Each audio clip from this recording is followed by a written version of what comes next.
Prabhupada's movement was a group of 4 sannyasis who wanted to claim that Krishna had incarnated as Srila Prabhupada. And Prabhupada, of course, put a stop to that very quickly. It's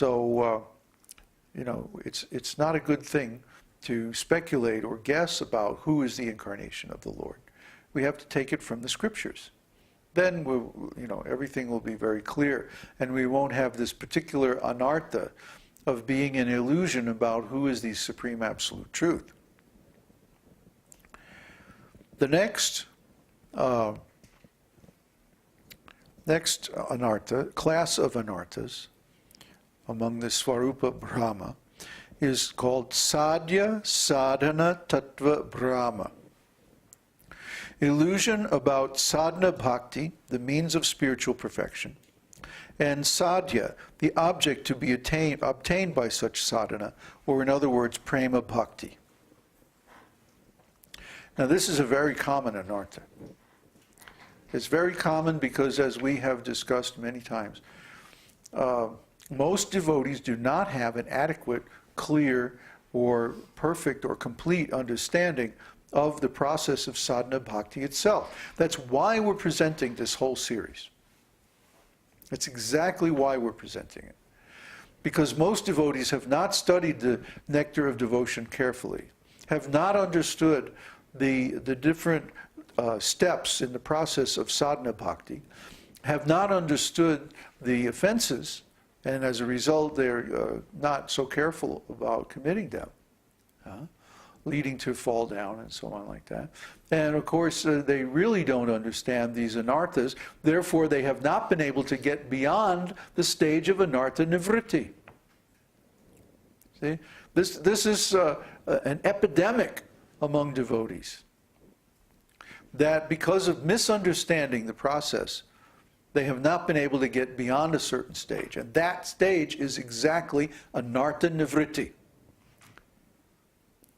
And I would say that this anartha in particular is the greatest stumbling block on the path of most devotees' advancement. They do not understand the process. They don't understand that it's a gradual alteration of consciousness, because they don't know what consciousness is, they don't know how consciousness works, they don't know how to change consciousness, they don't know why they should change or how they should change their consciousness, and so they misunderstand the whole process to be like an external religious practice.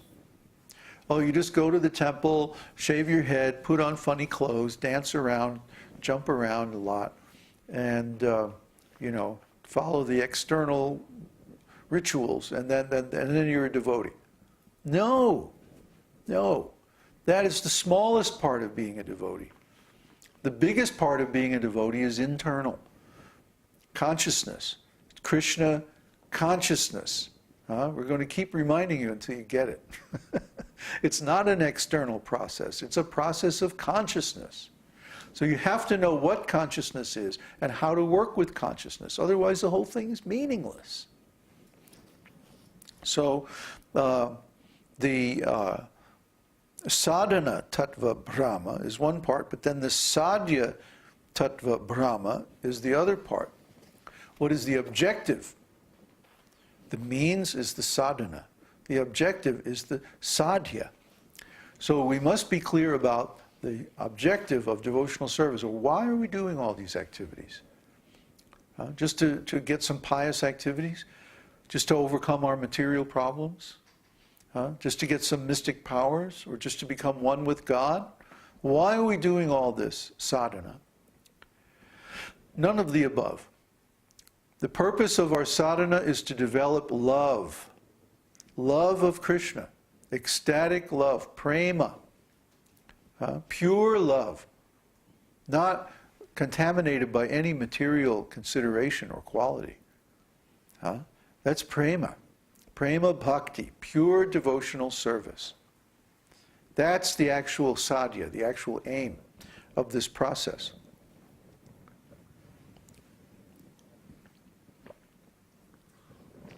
If we misunderstand the aim, then the danger is that we will desire something wrong.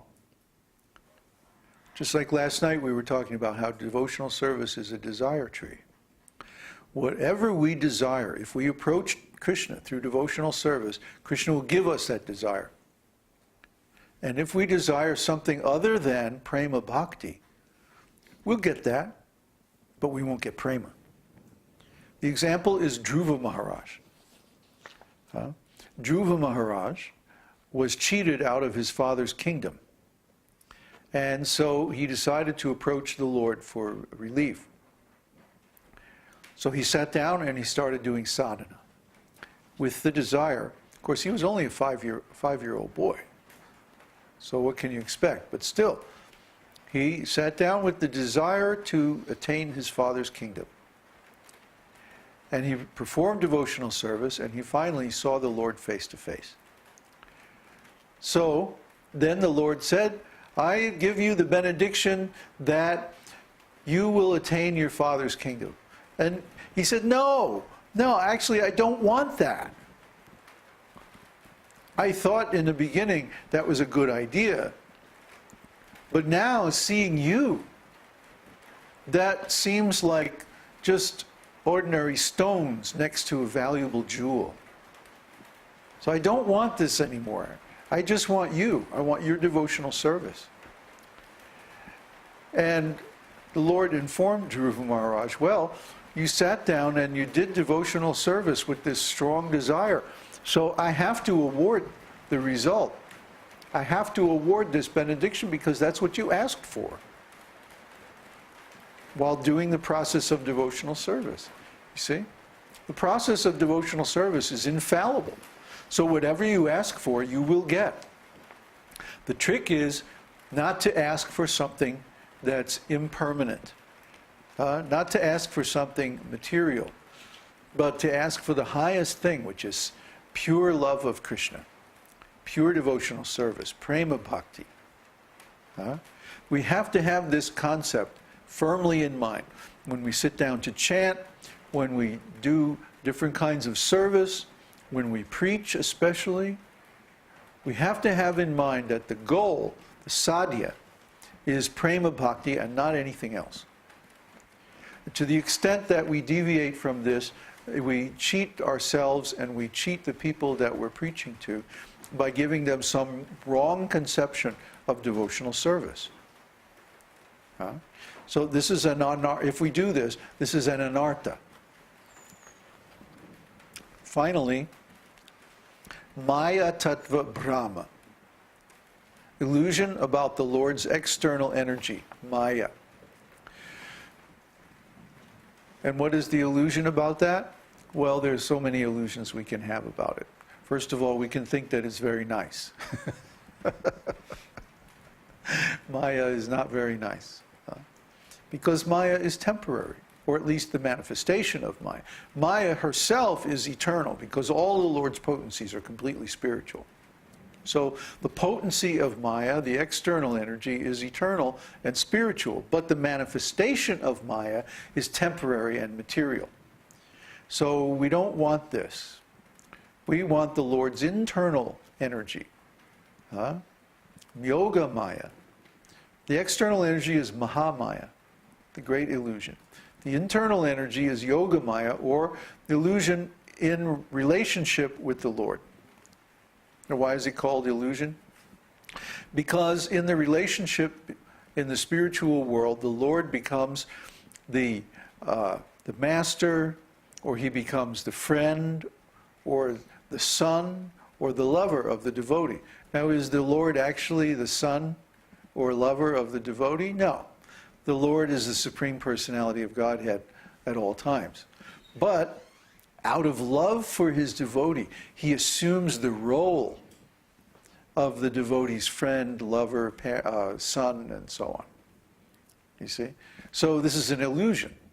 But it's an illusion in relationship with the Lord, which is yoga. Yoga means to have our consciousness in relation with the Supreme Consciousness.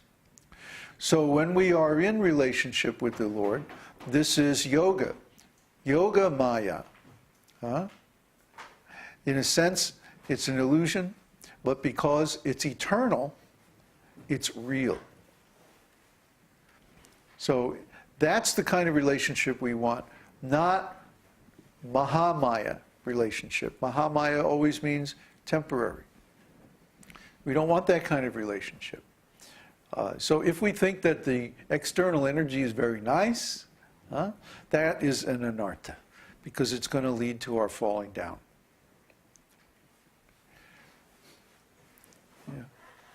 Can you fix up the fire a little bit? It's gotten... The fire is... it needs to...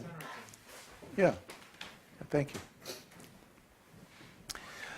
So another illusion we can have about the external energy, Maya, is that we can conceive of our identity in terms of Maya, in terms of the external energy.